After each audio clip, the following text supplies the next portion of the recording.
Bonsoir à tous. Une fois de plus, bonne année 2020. En commençant, avant de commencer, déjà je vous souhaite un bon confinement. Je dis bon confinement pourquoi? Parce que Dieu nous dit dans sa parole que la grâce de Dieu repose sur ceux qui l'aiment. Donc, ce confinement, c'est bien pour nous, c'est bien pour moi parce que j'aime le Seigneur, c'est bien pour toi parce que tu aimes le Seigneur, parce que, comme Dieu le dit bien dans sa parole, toute chose que nous voyons autour de nous, peu importe ce que nous vivons, peu importe où nous sommes, il ne faut jamais oublier que la grâce de Dieu repose sur nous. Tant que nous aimons Dieu, toutes choses concourent à notre bien, toutes choses, sans exception. Et même ce confinement concourt à notre bien. Déjà, il y a des pasteurs que j'aime bien vraiment, en fait, il y a des serviteurs de Dieu, parce qu'il y a même des frères et tout cela qui n'ont pas encore été consacrés pasteurs et tout cela, mais vraiment, avant que ce confinement n'arrive, pour que je reçoive un message de vraiment, c'était compliqué, hein. Mais depuis que le confinement a commencé, tu vois les serviteurs de Dieu sur WhatsApp, tu les vois sur Facebook, tous les jours, le matin, le soir, ils envoient des versets bibliques, des petites exhortations. Ouh, gloire au Seigneur. Bon, vraiment, ce confinement fait beaucoup de bien. En fait, moi, ça me fait beaucoup de bien. Ça me fait beaucoup de bien. Déjà, le confinement, ce confinement ça apporte de bonnes idées, en fait. Ça apporte des bonnes idées, personnellement pour moi. Parce que même cette vidéo, c'est aussi grâce au confinement, quoi. Bon, parce que j'ai décidé et je crois que le Seigneur aussi, je crois que c'est la volonté de Dieu, je crois que cela me vient du Seigneur, que à partir d'aujourd'hui, je vais commencer à faire des vidéos, donc comme aujourd'hui, chaque mercredi, pour avoir une heure de partage. Donc, j'ai donné ça comme titre, mais une heure de partage, dans lesquelles je vais parler de mon témoignage, de ce que Dieu fait dans ma vie, des enseignements que Dieu me donne. Donc, je vais partager ça avec vous durant mes une heure de partage. Mais seulement, je vais désormais mettre mes vidéos sur YouTube. Donc, mais ça reste toujours connecté à mon journal public. Déjà, merci d'être abonné à mon journal public. Merci beaucoup. Que le Seigneur vous bénisse et continue à veiller sur vous au nom de Jésus-Christ. Bon, avant de commencer, je vais faire une petite prière. Comme Genèse chapitre 1 le dit bien, au commencement, Dieu. Alors, on commence avec Dieu. Seigneur, je te rends grâce pour ma vie. Seigneur, merci pour la vie de ma famille. Seigneur, je te rends grâce pour la vie de tous ceux, Père éternel, qui sont, Père éternel, abonnés à mon journal public. Seigneur, je te rends grâce pour leur vie, pour la vie de leur famille. Merci, Seigneur, pour la santé que tu nous accordes, pour la protection que tu nous accordes, pour la joie, Seigneur, que tu mets dans nos cœurs, Seigneur. Merci, Père éternel, pour ce moment, Père éternel, que tu nous accordes, Père. Béni sois-tu, Seigneur, reçois toute la gloire et la majesté, et que ton nom, Père éternel, soit élevé, Seigneur, et soit proclamé dans toute bouche, Père éternel. Reçois la gloire et la majesté au nom puissant de Jésus-Christ. Nous avons prié, Amen. Bon, mon témoignage. À la veille de l'année 2020, bon, je pense que c'était peut-être peut-être 30 comme ça. Bref, en tout cas, bon, j'avais décidé, je voulais commencer la nouvelle année dans le jeûne, puisque je suis chrétienne, donc imitateur de Christ, hein. Je voulais commencer mon année dans le jeûne, mais bon, En tout cas, ce jour, j'ai commencé, j'ai passé toute la journée dans le jeûne. En fait, j'étais dans le jeûne, et j'étais dans la méditation et dans la prière. Et je pense qu'il était peut-être 20 heures comme ça, bref, 20 heures ou 19 heures moins, ou 20 heures moins. euh, ma maman m'appelle et elle me dit que on va commencer la communion. On appelle ça à la maison la communion. Donc, on se regroupe, la famille à la maison, et on fait un culte. On fait un culte. Donc, on lit la parole de Dieu. Ma mère nous prêche. Bon, elle partage la parole de Dieu avec nous, elle nous enseigne. Et on chante, on loue le Seigneur, on prie. Bref, donc, moi, je ne savais pas le jour-là qu'on allait avoir une communion. Mais bon, ou alors j'avais oublié.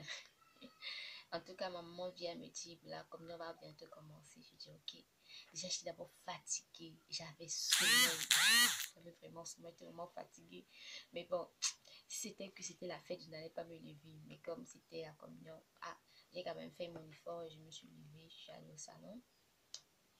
Et vraiment, on a donné chante entre le Seigneur. Oh, oui, je chante, je louais, mais je louais pas comme d'habitude parce que j'avais vraiment sommeil, j'avais sommeil. Donc, je louais mais avec les yeux fermés et parfois même je m'endormais, je me rendais même pas compte. Mais après, bref, je me réveillais encore. Ensuite, on a fini, on a prié et après, ma mère, dont ma tante, elle a commencé à nous enseigner la parole. Donc, pendant qu'elle nous enseignait la parole, déjà d'habitude, je prends toujours mon cahier pour noter.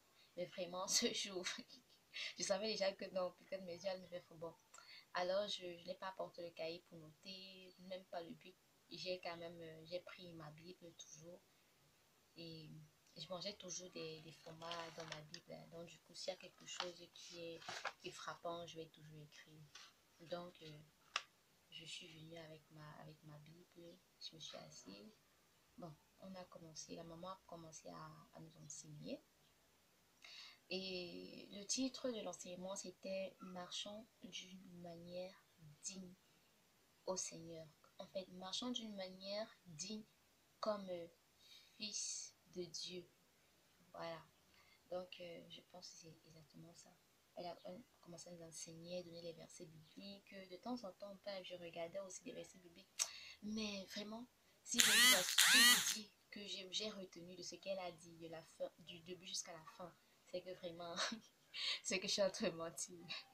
Mais bon, à un moment, elle a donné le verset biblique dans les actes des apôtres, donc acte chapitre 1, à partir du verset 7 à 8. Oui, à partir du verset 7 à 8. Elle a donné ce verset biblique. Et pendant que je sais plus qui était en train de lire, hein, mais quand même j'ai ouvert la page. Quand elle a dit ça, j'ai ouvert la page du verset biblique. Je sais pas qui était en train de lire, c'était elle ou ma nièce, je sais pas. Mais en tout cas, je vais lire le verset biblique. Acte chapitre 1, à partir du verset 7 à 8, il est écrit. Il leur répondit, donc Jésus leur répondit à ses apôtres. Ce n'est pas à vous de connaître les temps ou les moments que le Père a fixés de sa propre autorité. Verset 8. Mais vous recevrez une puissance, le Saint-Esprit survenant sur vous, et vous serez mes témoins à Jérusalem, dans toute la Judée, dans la Samarie et jusqu'aux extrémités de la terre. Amen. C'est la parole de Dieu. Elle est vivante, elle est vraie. Personne n'a inventé cette parole-là. C'est le Seigneur qui... C'est la parole de Dieu. C'est la parole de Dieu. Personne ne l'a inventée. Bon, oui. Bref, je sais plus... En fait, pendant que tu es en train de lire ce verset biblique, tout d'un coup, je n'avais plus sommeil. Le sommeil était quitté dans mes yeux. Je n'avais plus du tout sommeil. Et au contraire, ce qui défilait dans ma tête, c'est que vraiment, je crois ce Seigneur qui était en train de faire défiler ça dans ma tête à ce moment-là. C'est qui est en train de défiler dans ma tête. Voilà, en fait, je vais répéter les mots comme ça se passait. Bref, pendant que le verset biblique est en train de passer, voici ce que le Saint-Esprit me dit. Parce que quand, parce que la Bible dit que il n'y a que l'Esprit de Dieu qui connaît les pensées de Dieu. Ça veut dire, et donc je comprends par là aussi que la parole de Dieu, quand je lis la parole de Dieu, que j'ai une explication, c'est Dieu qui me donne cette explication au travers de son esprit. Donc c'est ça que je dis, le Saint-Esprit est en train de m'enseigner cela. Alors le Saint-Esprit me disait, question, où est-ce que Jésus et les apôtres se trouvaient au moment où Jésus leur a dit, vous serez mes témoins? Ils étaient où? Bon, à Jérusalem. Ils étaient à Jérusalem. Alors le Saint-Esprit me dit, puisqu'ils étaient à Jérusalem, Jésus a dit, vous serez mes témoins. D'abord, où? À Jérusalem. Ensuite, où? Dans toute la Judée. Ensuite, où? Dans la Samarie. Et jusqu'aux extrémités de la terre. Alors, le Saint-Esprit me dit, mais vous faites beaucoup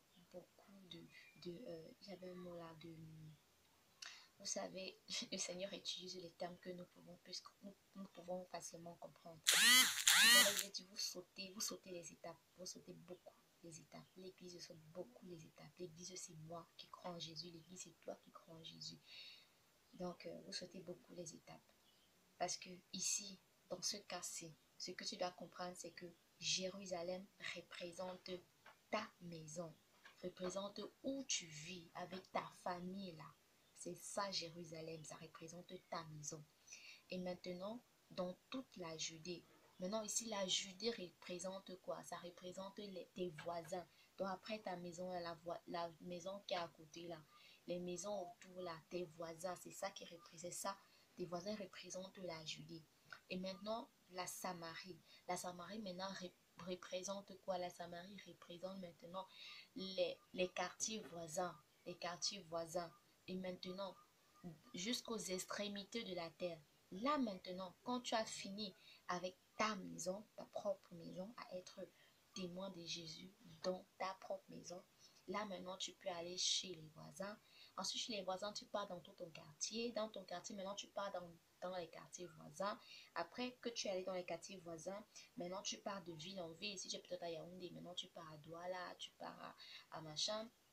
Dès que tu finis maintenant, là maintenant tu peux aller dans d'autres pays.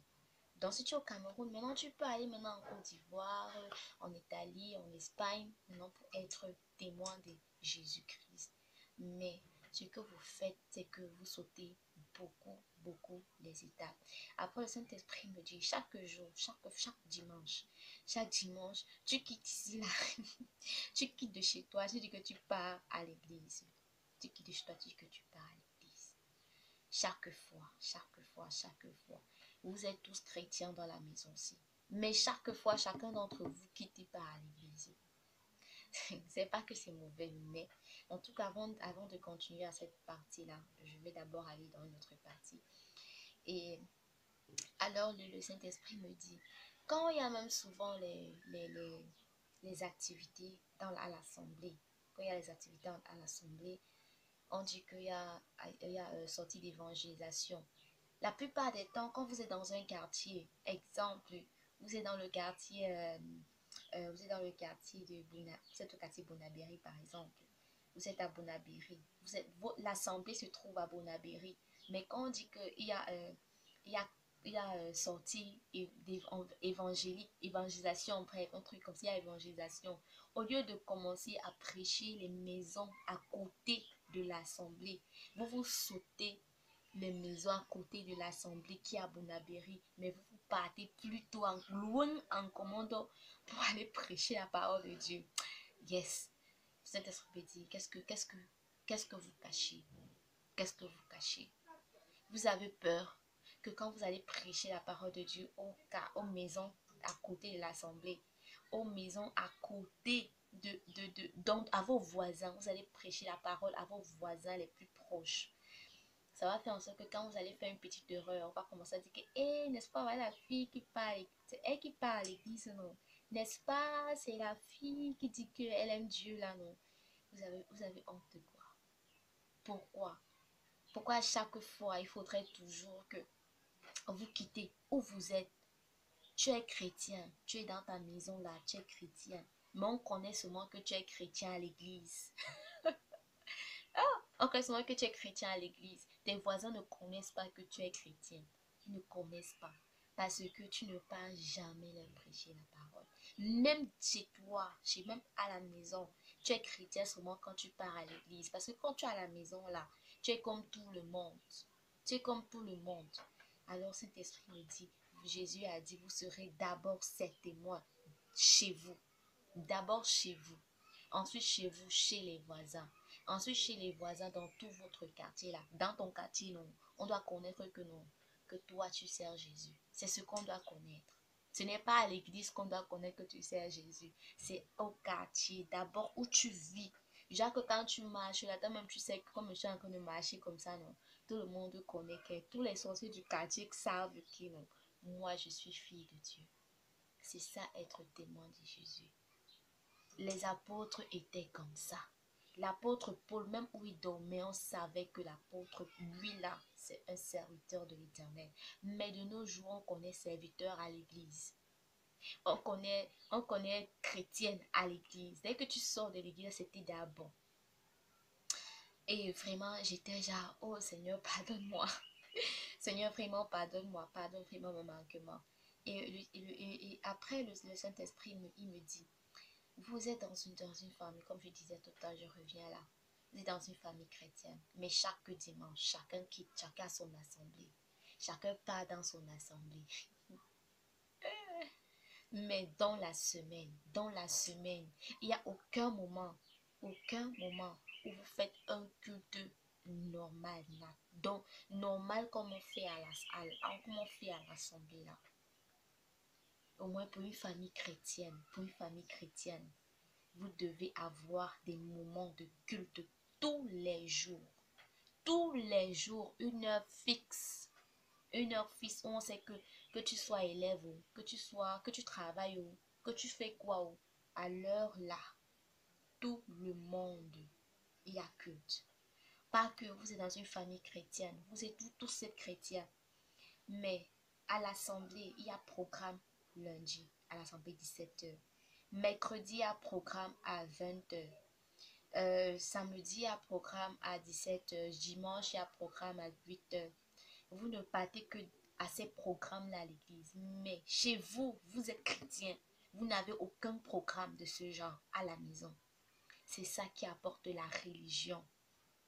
C'est ça qui apporte la religion, c'est quoi? C'est pratiquer quelque chose, c'est aller à l'église, aller au programme de l'église. Pourtant, tu n'as pas d'intimité avec le Seigneur. Pourtant, tu n'aimes pas Dieu. Tu n'aimes pas Dieu, tu es dit chrétien. C'est ça, tu es dit chrétien. Tu n'es pas imitateur de Christ.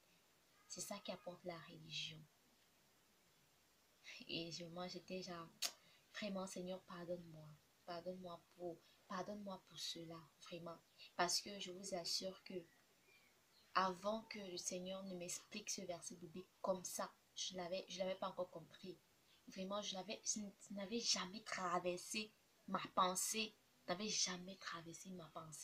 De quitter un jour de chez moi. J'ai dit que je m'avais voir la voisine. Je m'avais voir le voisin. Je m'avais dire au voisin, Jésus t'aime. Je m'avais dire à la voisine, comme tu me vois là, tu me vois, je suis chrétienne. Je suis fille de Dieu. Et je voudrais te dire que Dieu t'aime et que Dieu aussi voudrait que tu sois sa fille. Je n'avais jamais pensé à ça. Pour moi, non. Et qui c'est que le dimanche, je suis à la maison. Bref, à la maison, on connaît que oui, Jenny aime Dieu. Oui, on connaît ça. Mais pour moi, ça s'arrêtait là. Et je pars à l'église. Moi, c'était bon. Hein, c'est ma vie chrétienne là-bas. Jusqu'au jour où le Seigneur décidera que moi aussi, je commence à faire les voyages dans tout le monde entier, quoi. Mais je n'avais jamais pensé. Jamais pensé au fait que je dois être le témoin de Jésus étape par étape, sans sauter les étapes, étape par étape. Mais je pensais juste, bref, j'ai demandé pardon au Seigneur et j'ai demandé à Dieu de m'accorder la grâce, vraiment la grâce de mettre en pratique ce que la recommandation que Jésus-Christ nous a laissée avant de monter au ciel. Parce que au verset 9, la Bible dit, après avoir dit cela, il fut enlevé pendant qu'il le regardait. Donc c'était la dernière parole que Jésus nous a laissée avant qu'il ne soit enlevé, la dernière parole. Donc Vous savez, quand le confinement a commencé, j'ai commencé à rire en moi-même. Je riais, j'ai vraiment commencé à rire. Pourquoi? Parce que je disais dans mon cœur, Seigneur, je te rends grâce parce que j'ai l'impression que tu m'as révélé quelque chose avant que le temps n'arrive. Tu m'as révélé quelque chose à moi, en fait, pour moi, vraiment. Parce que après pendant ce confinement-ci, puisqu'on ne veut pas de rassemblement de plus de 50 personnes, et puisque nous savons bien que la majorité de nos assemblées, vraiment, il y a plus de 50 personnes, et, il y a même parfois 1000 personnes, 2000 personnes, il y a 500 personnes, 600 personnes. Donc, du coup, fiou, fini les cultes, fini. Maintenant, tout le monde est à la maison. Et si toi, alors, tu étais déjà des chrétiens là, que tu parles que à la dimanche là, donc pour toi, tu sais que Dieu dehors, en fait, à l'assemblée, le confinement, si tu es foutu, hein, tu vas passer ton temps à regarder la télé, ta vie spirituelle est finie comme ça. Fini, fini, vraiment. Je rends grâce au Seigneur pour sa grâce dans ma vie. Je rends vraiment grâce à Dieu. Je rends grâce à Dieu. Et vraiment, c'est le Seigneur qui m'a poussé à partager ça avec vous. Parce que pendant cette période de confinement, si il n'y a plus les cultes, on ne peut plus faire les cultes. Alors vraiment, il est important que nous puissions vraiment mettre cette parole en pratique. Important.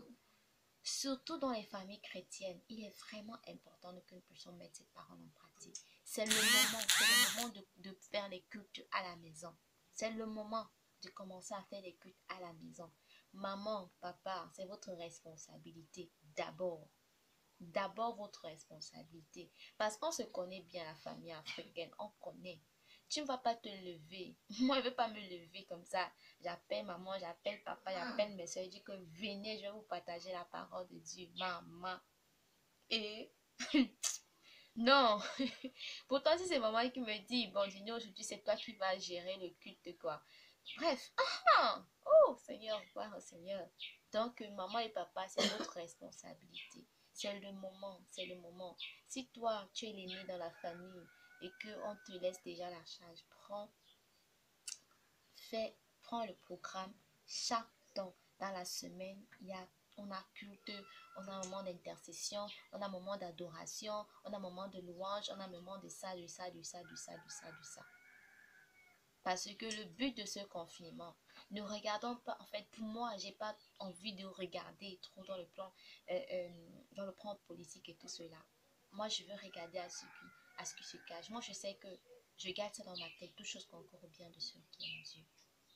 Toute chose. Alors moi, j'aimerais prendre juste l'aspect de ce que le confinement peut nous apporter. Ça peut nous apporter plus de temps de passer dans la présence de Dieu. Parce que maintenant, on ferme les bars et tout cela à 18h. Alors tout le monde, chaque parent là, sera à la maison. Que tu es au bureau, que tu es à la maison à 18h, tu es là.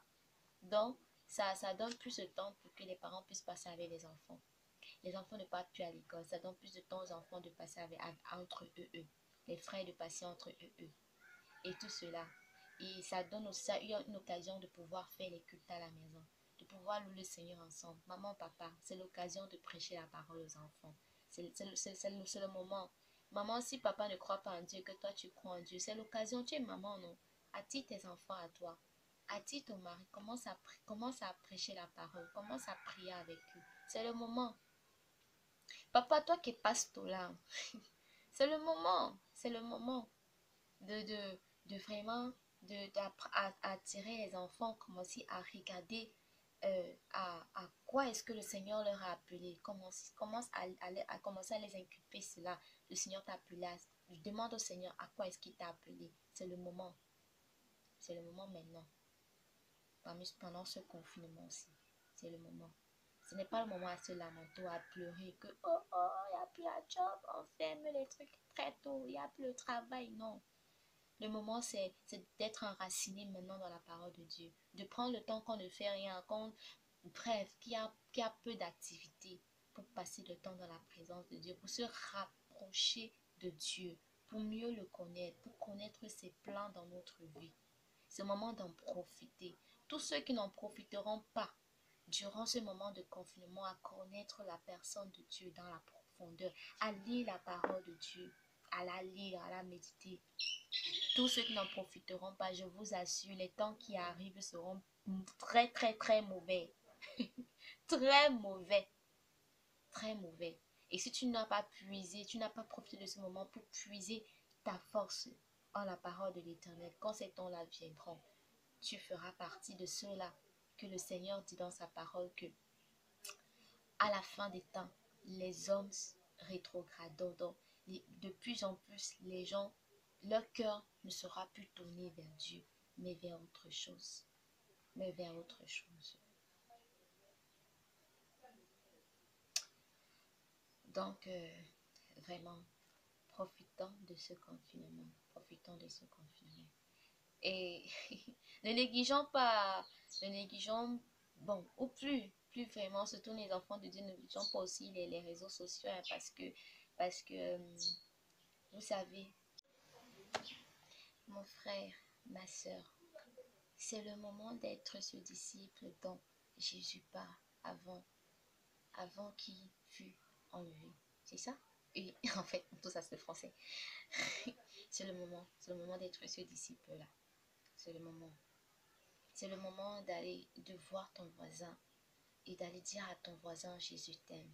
D'aller vers ta voisine et dire à ta voisine, Jésus t'aime. Je suis sûre qu'il y a une voisine que chaque fois quand tu passais, tu disais toujours que, ouais, Seigneur, vraiment, accorde-moi la grâce de parler à ma voisine. C'est le moment. Parce que maintenant, dans la maison, elle ne sort pas.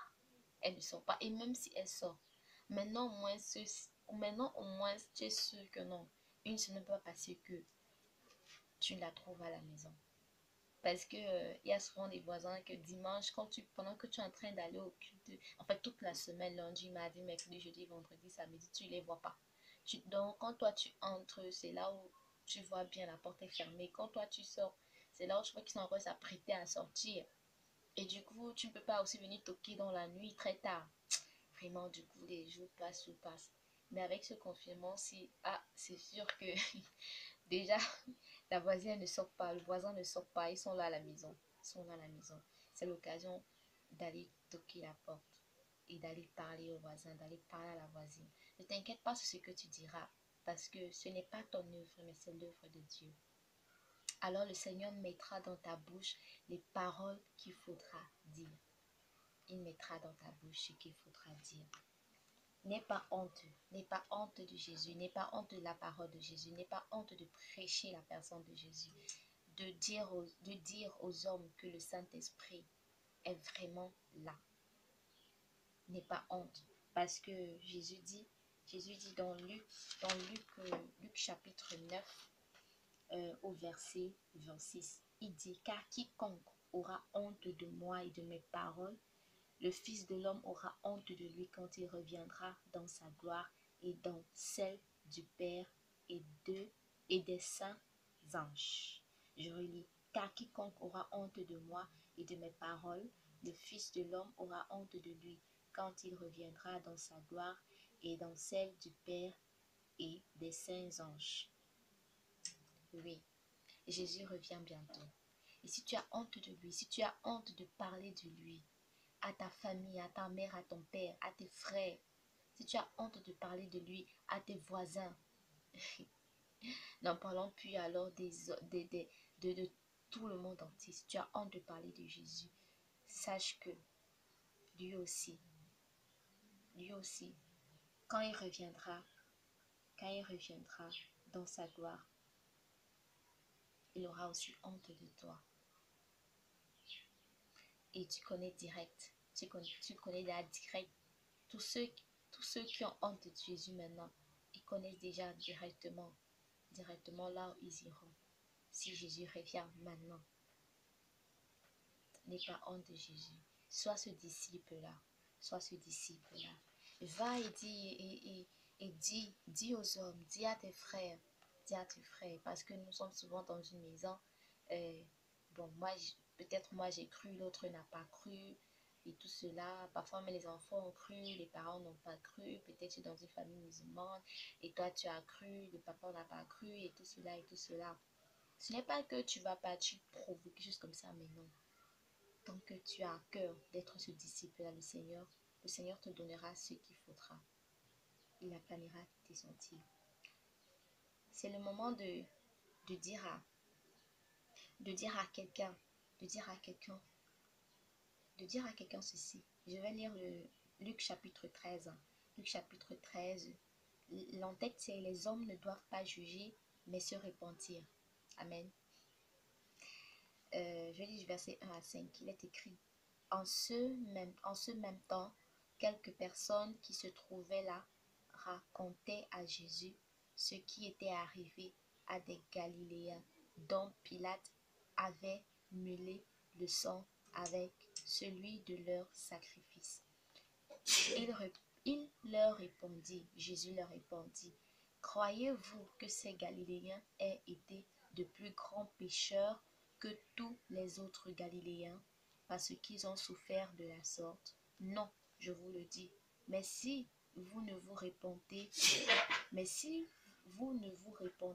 vous périrez tous également. Ou bien ces 18 personnes, ce qui est tombé la tour de Siloé et qu'elle a tué, croyez-vous qu'elle ait été plus coupable que tous les autres habitants de Jérusalem? Non, je vous le dis. Mais si vous ne vous repentez, vous périrez tous également. C'est le moment de dire à quelqu'un: réponds-toi maintenant. Réponds-toi, parce que Jésus t'aime, parce que Dieu t'aime. Et il a les bras ouverts pour t'accueillir. Les bras ouverts pour t'accueillir. Parce que Dieu dit dans sa parole, que, attendez, parce que Dieu dit dans sa parole dans Romains chapitre 10 au verset 13, il dit: car quiconque invoquera le nom de Jésus sera sauvé. Il faut seulement invoquer le nom de Jésus. Il faut se repentir de ses péchés, se repentir de ses fautes, se repentir de tout ce qui n'honore pas Dieu et de décider d'être enfant de Dieu. Parce que si tu n'es pas enfant de Dieu, tu ne peux pas être ce disciple que Jésus parle. Tu ne peux pas. Tu ne peux pas. Parce que être ce disciple que Jésus parle, ce n'est que réservé aux enfants de Dieu. Ce n'est que réservé aux enfants de Dieu et pas à n'importe qui. Alors, si tu veux être ce disciple dont Jésus parle, il faudrait que tu sois enfant de Dieu. Et si tu veux être enfant de Dieu, il faudrait que tu confesses Jésus. Il faudrait que tu acceptes Jésus dans ta vie, selon qu'il est écrit dans Romains chapitre 10. Romains chapitre 10, au verset 9 à 10. Il est écrit: si tu confesses de ta bouche le Seigneur Jésus, et si tu crois dans ton cœur que Dieu l'a ressuscité des morts, tu seras sauvé. Car c'est en croyant du cœur qu'on parvient à la justice, et c'est en confessant de la bouche qu'on parvient au salut, selon ce que dit l'Écriture. Alors c'est le moment, mon frère, ma soeur, c'est le moment d'aller voir ta voisine que tu voulais parler depuis là, que tu voulais présenter la personne de Jésus depuis là, mais que tu n'arrivais pas à capter quand elle est là. C'est le moment d'aller voir ce voisin, que quand tu partais dimanche là, tu partais au culte, tu le voyais à la maison. Dès que tu reviens du culte, tu te dis que non, je vais parler à mon voisin. Quand tu reviens, tu trouves sa porte fermée. C'est le moment d'aller voir ce voisin, d'aller voir ses voisines et de lui dire que si tu invoques le nom du Seigneur, tu seras sauvé, de lui présenter la personne de Jésus, de lui présenter pourquoi est-ce que c'est tellement important d'invoquer la personne de Jésus, pourquoi c'est tellement important de confesser de sa bouche que tu crois en Jésus, de lui dire pourquoi est-ce que toi tu crois en Jésus, de lui dire pourquoi Jésus est venu sur terre, de lui dire certaines personnes ne connaissent même pas qui est la personne de Jésus. Et c'est à toi et à moi de le leur dire. Parce que Dieu dit ceci dans sa parole. Il dit dans Romains toujours chapitre 10, à partir du verset 13, il dit ceci: car quiconque invoquera le nom du Seigneur Jésus sera sauvé. Au verset 14, il dit: comment donc invoqueront-ils celui en qui ils n'ont pas cru? Et comment croiront-ils en celui dont ils n'ont pas entendu parler? Et comment en entendront-ils parler s'il n'y a personne qui prêche? Et comment y aura-t-il des prédicateurs s'ils ne sont pas envoyés, selon qu'il est écrit qu'ils sont beaux les pieds de ceux qui annoncent la paix, de ceux qui annoncent de bonnes nouvelles. Alléluia. Si Dieu est en train de te parler en ce moment précis, dis Dieu me parle, Dieu me parle, Dieu me parle. Oui, tes pieds, mon pied, tes pieds et mes pieds sont beaux parce que nous annonçons la paix, nous annonçons la parole de Dieu. Oui, il y a des gens qui ne connaissent pas qui est la personne de Jésus. Ils ne savent, même quand ils ont entendu parler de Jésus-Christ, certaines personnes pensent que Jésus c'est juste une religion. Maintenant, ce n'est pas une religion, c'est une personne. C'est une personne qui apporte de la lumière dans notre vie. C'est une personne qui nous retire des ténèbres. C'est une personne qui change notre identité. C'est une personne qui enlève l'angoisse en nous et nous donne la paix. C'est une personne qui nous donne d'avoir des cœurs stables même dans les situations instables.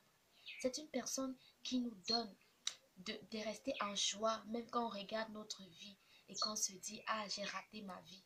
C'est cette personne-là qui nous donne cette tranquillité de dire « Peu importe, que je sois riche, que je sois pauvre, que je sois belle selon les hommes ou laide selon les hommes. Le plus important, c'est que j'ai Jésus dans ma vie. » C'est cette personne-là. Cette personne qui te donne la garantie que peu importe les situations, tu sais que la volonté de Dieu, c'est que tu sois prospère à tous égards. C'est cette personne-là. Mais, comme Dieu le dit dans sa parole, que les gens ont besoin de connaître Jésus. Mais maintenant, comment est-ce qu'ils connaîtront Jésus si toi et moi ne va pas leur parler? Alors arrête de rester à la maison. Arrête de rester à la maison pendant ce moment de confinement et t'ennuyer, et rester là chez toi. Oui, tu pries, tu lis la Bible, oui. Ou alors, non. C'est le moment de prier, de méditer. Et ensuite de dire à Dieu, Seigneur, j'aimerais que tu m'envoies parler à quelqu'un aujourd'hui. Parce que les gens sont chez eux. Ils sont frustrés. Ils ont peur. Ils ont peur d'une maladie. Ils ont peur du COVID-19 au lieu d'avoir la crainte de Dieu. Au lieu d'avoir peur que bientôt Jésus revient bientôt. Vraiment, il faudrait qu'ils reviennent à l'essentiel. Les gens ont peur. Les gens même dans leur maison, ils sont même seuls chez eux. Ils ne savent pas à qui parler. Ils s'ennuient. C'est le moment d'aller vers eux, d'aller leur dire, aujourd'hui j'ai médité et Dieu m'a appris cela et je viens partager. Donc, c'est un peu ça. Et je sais que il y a des gens qui vont à l'église, ils vont à l'assemblée chaque dimanche, mais en réalité, ils n'ont jamais pris le temps de s'asseoir et de lire la parole de Dieu, de lire la Bible qui est la parole de Dieu. Ils n'ont jamais pris ce temps. C'est le moment maintenant.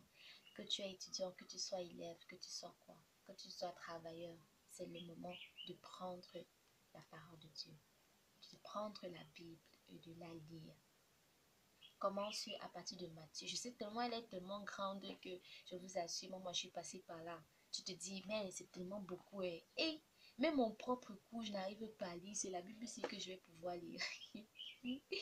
Mais bon, commence au moins à Matthieu. Tu commences à Matthieu, tu finis à Apocalypse. Ensuite, tu commences maintenant de Genèse à Apocalypse. Là, ça sera plus facile. Ça sera plus amusant. Pendant ce confinement, profite, lis la Bible. Lis la Bible de Matthieu à Apocalypse. Ne saute pas. Va chapitre par chapitre. Si tu peux m'avoir un cahier, prends un cahier pour que tu puisses noter. Ou tu ne comprendras pas. Dis au Seigneur, je ne comprends pas. Le Saint-Esprit te fera comprendre. Et même si tu ne peux pas comprendre là, parce que Dieu nous donne la capacité de comprendre selon qu'il le veut. Si tu ne peux pas comprendre là, le Seigneur conduira un de ses enfants, un de tes frères, un de ses enfants qui pourra t'expliquer cela. Mais le plus important, c'est de profiter au maximum de ce moment pour se rapprocher du Seigneur, pour se rapprocher de Dieu.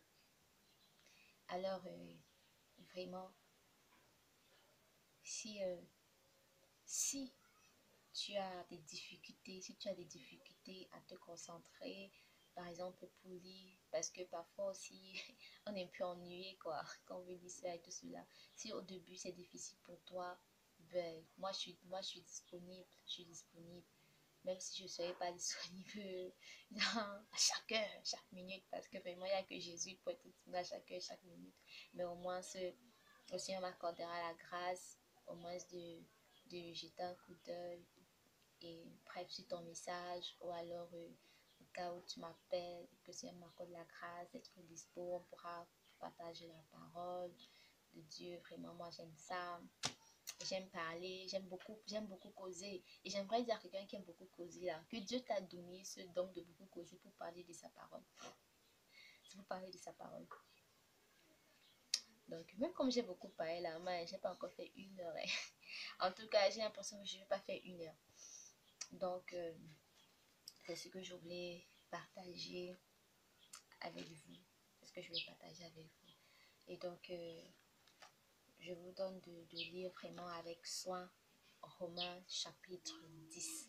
Lisez tout Romains chapitre 10 avec soin. Et commencez de lire à partir de Matthieu jusqu'à Apocalypse, parce que c'est le Nouveau Testament. Le Nouveau Testament, nous sommes maintenant, depuis la venue de Jésus-Christ, nous sommes maintenant dans la grâce et non sur la loi. Alors il est important de connaître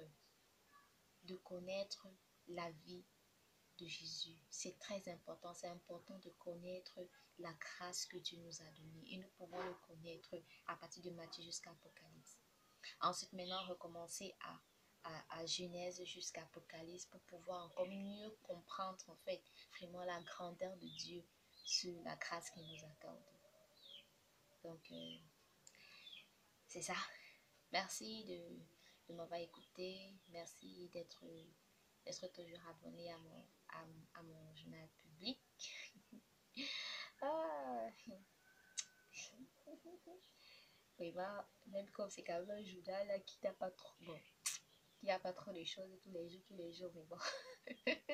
C'est justement pour ça qu'il est public, hein, parce que le journal intime là, là que Jésus, là que Jésus connaît où c'est caché. Donc, on va terminer avec le Seigneur, puisque Dieu dit dans sa parole qu'il est l'alpha et l'oméga, il est le commencement de toutes choses et la fin de toutes choses. Et Dieu dit encore qu'il n'a ni de commencement ni de fin. Donc, on va rendre grâce à Dieu. Seigneur, je te rends grâce pour ce moment. Seigneur, merci infiniment pour ta parole qui est puissante, qui est vraie. Merci Père éternel, parce que toi, oh mon Dieu, mon roi, tu connais choisir des vases d'argile, Père éternel. Seigneur, je te rends grâce, Père éternel, pour ce moment.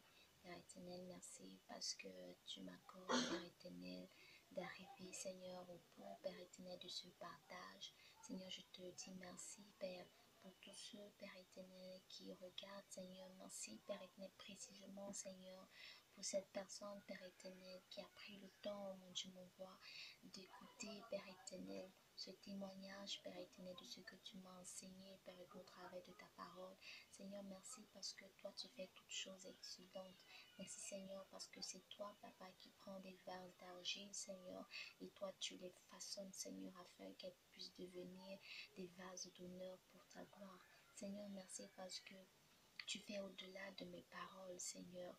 Merci parce que tu façonnes, Seigneur, tout ce qui n'est pas bien, au Père éternel, pour ta seule gloire, car tu es l'Éternel des armées, tu es le Dieu tout-puissant, Seigneur. Toi, tu es le Dieu des impossibilités. Seigneur, merci parce que tu parles à ce cœur, Seigneur, maintenant, Père éternel. Merci, Père éternel, parce que tu travailles dans le cœur de quelqu'un, parce que tu mets, Seigneur, une parole, Père éternel, précis dans le cœur de quelqu'un maintenant, Seigneur, et que toi, oh mon Dieu, mon roi, tu l'attires à toi, car tu dis dans ta parole que nul ne vient à toi si ce n'est toi qui l'appelles. Merci, Seigneur, parce que tu appelles un cœur maintenant à toi, Seigneur, comme toi, tu m'as attiré à toi, oh mon Dieu, mon roi. Merci, Père, parce que tu donnes, Seigneur, à quelqu'un, Seigneur, Père éternel, la conviction, Père, que nous ne devons pas avoir peur d'une maladie ou de quelqu'un, Seigneur, mais que nous devons, Père éternel, plutôt craindre, Père éternel, toi, Papa, toi, le Dieu, Père éternel, qui est capable, Seigneur, de donner la vie et de retirer la vie.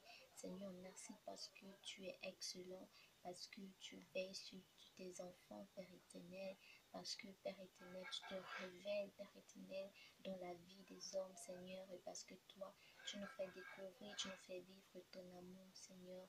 Ignoble, béni sois-tu, Seigneur. Reçois toute la gloire et la majesté. Merci, Saint-Esprit, pour ta présence. Merci, Jésus-Christ, parce que tu intercèdes pour nous près du Père et parce que en toi, nous sommes assis dans les lieux célestes. Merci, Père. Reçois la gloire et la majesté. C'est au nom puissant de Jésus-Christ que j'ai prié. Amen. Bonne soirée et restez toujours dans la présence de Dieu.